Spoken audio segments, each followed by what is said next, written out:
वज़ीर आला पंजाब मरियम नवाज की ज़ेरे इस्तेमाल बुलेट प्रूफ सरकारी गाड़ी के नए टायर और नए मैट और पोशिश खरीदने के लिए 2 करोड़ 73 लाख रुपए की फंडिंग मांग ली गई।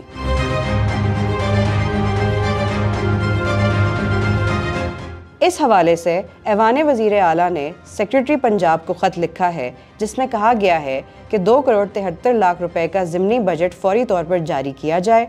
फंड्स की मंजूरी के बाद वज़ीर आला पंजाब की ज़ेरे इस्तेमाल सरकारी बुलेट प्रूफ गाड़ी के टायर और मैचिंग मैट खरीदे जाएंगे। वज़ीर इत्तलात पंजाब अज़मा बुखारी ने भी इस खबर की तस्दीक की है और अपने एक्स अकाउंट पर लिखा कि सरकारी गाड़ी की मरम्मत करवाना मामूल का काम है। इसे वज़ीर आला से मंसूब करना शर्मनाक हरकत है। सीएम ऑफिस मामूल के मुताबिक गाड़ियों की मुरम्मत और पार्ट्स तब्दील कराता है। मर्सिडीज कार का टायर 10,000 किलोमीटर के बाद तब्दील होता है, जबकि मस्कुरा गाड़ी के टायर 29,000 किलोमीटर चल चुके हैं। मर्सिडीज कार का एक टायर क्रैक होने की वजह से फौरी तब्दीली की जरूरत पेश आई। उनका ये भी कहना था कि गाड़ी की मुरम्मत करवाने के लिए कानूनी तरीका इख्तियार किया गया, तो सनसनी पैदा करने के लिए खबर बनाना काबिल मजम्मत अमर है।